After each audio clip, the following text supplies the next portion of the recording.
ನಮಸ್ತೆ, ಜೈ ಶ್ರೀರಾಮ್. ಇವತ್ತಿನ ದಿನ ನಿಮಗೆ ವರಮಹಾಲಕ್ಷ್ಮಿ ಹಬ್ಬ ಪ್ರಾರಂಭದಿಂದ ಕೊನೆಗೆ ವಿಸರ್ಜನೆ ತನಕ ಒಂದೇ ವಿಡಿಯೋದಲ್ಲಿ ನಿಮಗೆ ಎಲ್ಲವನ್ನು ತಿಳಿಸ್ಕೊಡ್ತೀನಿ. ಮೊದಲನೇದಾಗಿ ಎಲ್ಲರಿಗೂ ವರಮಹಾಲಕ್ಷ್ಮಿ ಹಬ್ಬದ ಶುಭಾಶಯ. ದಿನಾಂಕ 21/8/2026 ಶುಕ್ರವಾರ, ಅಂದರೆ ಶ್ರಾವಣ ಮಾಸದ 2ನೇ ಶುಕ್ರವಾರ ಪ್ರತಿ ವರ್ಷ ನಾವು ವರಮಹಾಲಕ್ಷ್ಮಿ ವ್ರತವನ್ನು ಮಾಡ್ತೀವಿ. ಅದನ್ನು ಮಾಡಬೇಕಾದ್ರೆ ಯಾವ ರೀತಿ ಮಾಡಬೇಕು ಅಂತ ಸುಮಾರು ಜನ ಕೇಳ್ತಾನೆ ಇರ್ತಾರೆ. ದೇವರಿಗೆ ನೀವು ಯಾವ ಥರ ಮಾಡಬೇಕು ಅನ್ನೋದೆಲ್ಲ ಏನು ಪದ್ಧತಿ ಇಲ್ಲಮ್ಮ.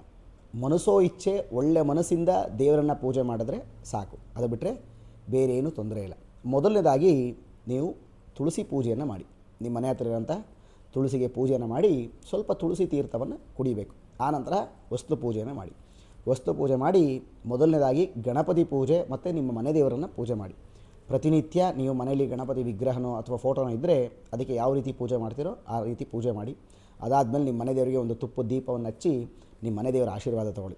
ಆನಂತರ ನಿಮ್ಮ ಗ್ರಾಮ ದೇವತೆ, ನಾಡ ದೇವತೆಯನ್ನು ಪ್ರಾರ್ಥನೆಯನ್ನು ಮಾಡ್ಕೊಳ್ಳಿ. ಈಗ ನಾವು ವಿನಾಯಕನಗರದಲ್ಲಿ ವಾಸ ಆಗಿರೋದ್ರಿಂದ ಈಗ ನಮ್ಮ ಗ್ರಾಮ ದೇವತೆ ಜೋಡಿ ಮಾರಮ್ಮ, ನಮ್ಮ ನಾಡ ದೇವತೆ ಮೈಸೂರು ಚಾಮುಂಡೇಶ್ವರಿ. ಅದರಿಂದ ನೀವು ಎಲ್ಲಿಂದ ನಿಮ್ಮ ಗ್ರಾಮ ದೇವತೆ, ನಿಮ್ಮ ನಾಡ ದೇವತೆ ಇರ್ತಾರೋ ಅಲ್ಲಿ ಪ್ರಾರ್ಥನೆ ಮಾಡಿ. ಮೊದಲನೇದಾಗಿ ವರಮಹಾಲಕ್ಷ್ಮಿ ಪೂಜೆ ಮಾಡೋಕ್ಕಿಂತ ಮುಂಚೆ ಆ ಜಾಗನ ಫಸ್ಟು ಶುದ್ಧಿಯನ್ನು ಮಾಡಿ ಅಲ್ಲಿ ಒಂದು ರಂಗೋಲಿಯನ್ನು ಬಿಡಿ. ರಂಗೋಲಿಯನ್ನು ಬಿಟ್ಟು ಅದರ ಮೇಲೆ ಒಂದು ಪೀಠವನ್ನಿಟ್ಟು ಅಡಿಕೆ ಎಲೆ ಅಥವಾ ಅಡಿಕೆ ತಟ್ಟೆ ಅಥವಾ ಮುತ್ಕದ ಎಲೆ ಅಂತ ಬರುತ್ತೆ, ಅಥವಾ ಬಾಳೆ ಎಲೆ, ಇದನ್ನು ಹಾಸಿ ಅದರ ಮೇಲೆ ಅಕ್ಕಿಯನ್ನು ಇಟ್ಟು ಕಲಶವನ್ನು ಇಟ್ಟು ನೀವು ಸೀರೆ ಉಡ್ಸೋದಾದ್ರೆ ಸೀರೆ ಉಡ್ಸೋ ಪದ್ಧತಿ ಇದ್ದರೆ ಸೀರೆ ಉಡಿಸಿ. ಆ ಸೀರೆ ಉಡಿಸ್ಬೇಕಾದ್ರೆ ಯಾವುದೇ ಕಾರಣಕ್ಕೂ ಬ್ಲೌಸ್ ಪೀಸ್ನ ಕಟ್ ಮಾಡೋಕ್ಕೆ ಹೋಗ್ಬಿಡಿ, ಅದ್ರ ಜೊತೆಲೇ ಇರಬೇಕು. ಆ ರೀತಿ ಉಡಿಸಿ. ಮತ್ತು ಮೊಕೋಡ ಇದ್ದರೆ ಮೊಕೋಡವನ್ನು ಹಾಕ್ಬೋದು. ಆನಂತರ ಆ ಕಡೆ ಈ ಕಡೆ ತುಪ್ಪದ ದೀಪವನ್ನು ಹಚ್ಚಿ ಗಣಪತಿ ಪೂಜೆ ಮಾಡಿರ್ತೀರ. ಆನಂತರ ವರಮಹಾಲಕ್ಷ್ಮಿ ವ್ರತವನ್ನು ಮಾಡ್ಬೋದು. ಮತ್ತು ಸುಮಾರು ಜನ ಕೇಳ್ತಾರೆ, ಗುರುಳೆ ನಾವು ಪ್ರೆಗ್ನೆನ್ಸಿ ಇದ್ದೀವಿ, ಗರ್ಭಧಾರಣೆ ಆಗಿದ್ದೀವಿ, ಮಾಡ್ಬೋದಾ ಅಂದರೆ 5 ತಿಂಗಳು ಒಳಗಡೆ ಇದ್ದರೆ ಮಾಡ್ಬೋದು. 5 ತಿಂಗಳು ಮೇಲಾಗಿದ್ದರೆ ಯಾವುದೇ ಕಾರಣಕ್ಕೂ ಮಾಡೋಕ್ಕೆ ಹೋಗ್ಬೇಡಿ. ಜೊತೆಗೆ ನೀವು ಮಾಡಿದ್ಮೇಲೆ ದೇವರಿಗೆ ಶ್ರದ್ಧೆ ಭಕ್ತಿಯಿಂದ ಗಣಪತಿ ಪೂಜೆ ಆದಮೇಲೆ ವರಮಹಾಲಕ್ಷ್ಮಿ ವ್ರತವನ್ನು ಮಾಡಾದ ಮೇಲೆ ನೀವು ಸಂಜೆ ಹೊತ್ತಲ್ಲಿ ನಿಮ್ಮನೆ ಅಕ್ಕಪಕ್ಕ ಇರೋಂಥ ಮುತ್ತೈದೆಯರನ್ನ ಕರೆದು ಅವರೆಲ್ಲರಿಗೂ ಅರಿಶಿನ ಕುಂಕುಮವನ್ನು ಕೊಟ್ಟು ಒಂದು ತಾಂಬೂಲವನ್ನು ಕೊಡಿ. ತಾಂಬೂಲ ಕೊಡೋ ಟೈಮಲ್ಲಿ ಈ ತಪ್ಪನ್ನು ಯಾವುದೇ ಕಾರಣಕ್ಕೂ ಮಾಡೋಕ್ಕೆ ಹೋಗ್ಬಿಡಿ. ಏಕೆಂದರೆ ನೀವು ಮಾಡಿರೋಂಥ ಪೂಜೆ ಫಲ ಸಂಪೂರ್ಣ ವೇಸ್ಟ್ ಆಗಿಬಿಡುತ್ತೆ. ಯಾಕೆಂತಂದರೆ ನೀವು ತಾಂಬೂಲವನ್ನು ಕೊಡಬೇಕಾದ್ರೆ ಒಂದು ಬಾಳೆಹಣ್ಣು ಯಾವುದೇ ಕಾರಣಕ್ಕೂ ಕೊಡೋಕ್ಕೆ ಹೋಗಬಾರ್ದು. ಜೋಡಿ ಬಾಳೆಹಣ್ಣು ಮತ್ತು ತೆಂಗಿನಕಾಯನ್ನು ಕೊಡಲೇಬೇಕು. ಯಾಕೆಂತಂದರೆ ಹೆಣ್ಮಕ್ಳಿಗೆ ನೀವು ಪೂರ್ಣ ತೆಂಗಿನಕಾಯಿ ಕೊಟ್ಟರೆ ನಿಮಗೆ ಪೂರ್ಣ ಫಲ ಬರುತ್ತೆ.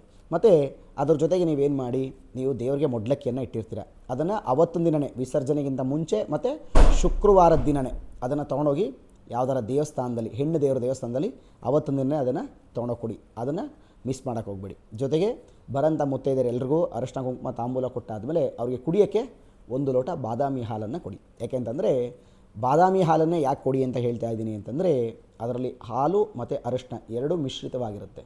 ಅದರಿಂದ ನೀವು ಅಂಥದ್ದನ್ನು ಎಷ್ಟು ದಾನ ಮಾಡ್ತೀರೋ ನಿಮಗೆ ಅಷ್ಟು ಅಭಿವೃದ್ಧಿಯನ್ನು ಉಂಟು ಮಾಡುತ್ತೆ.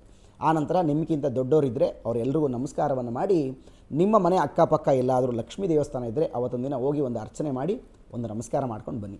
ಜೊತೆಗೆ ಇದಿಷ್ಟೆಲ್ಲ ಮಾಡಾದಮೇಲೆ ನೀವು ಕೊನೆಗೆ ಉಪಾಯನ ದಾನವನ್ನು ಕೊಡಬೇಕು. ಅಂದರೆ ಒಂದು ತಟ್ಟೆ ಅಕ್ಕಿ ಹಾಕಿ ಅದಕ್ಕೆ 2 ತೆಂಗಿನಕಾಯಿ ಇಟ್ಟು ಬ್ರಾಹ್ಮಣರಿಗೆ ಉಪಾಯನ ದಾನವನ್ನು ಕೊಡಬೇಕು. ಆವಾಗ ನಿಮಗೆ ಆ ವ್ರತದ ಸಂಪೂರ್ಣ ಫಲ ಸಿಗುತ್ತೆ. ಅಂದರೆ ಒಂದು ತಟ್ಟೆ ಅಕ್ಕಿ, ಅದರಲ್ಲಿ 2 ತೆಂಗಿನಕಾಯಿನಿಟ್ಟು ಒಂದು ಸಣ್ಣ ದಕ್ಷಿಣೆಯನ್ನಿಟ್ಟು ನೀವು ಇರುವಂಥ ಅಕ್ಕಪಕ್ಕ ಎಲ್ಲರ ಪುರೋಹಿತರಿದ್ದರೆ, ಬ್ರಾಹ್ಮಣರಿದ್ದರೆ ಆ ದೇವಸ್ಥಾನದಲ್ಲಿ ಹೋಗಿ ಅವರಿಗೆ ಅದನ್ನು ಉಪಾಯನ ದಾನವನ್ನು ಕೊಡಿ.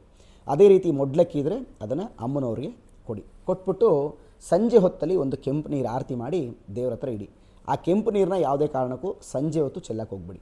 ಮಾರನೇ ದಿನ ಬೆಳಿಗ್ಗೆ, ಅಂದರೆ ಶನಿವಾರದ ದಿನ ಬೆಳಿಗ್ಗೆ ಅದನ್ನು ತೊಗೊಂಡೋಗಿ ಯಾವುದರ ಗಿಡಕ್ಕೆ ಹಾಕಿ.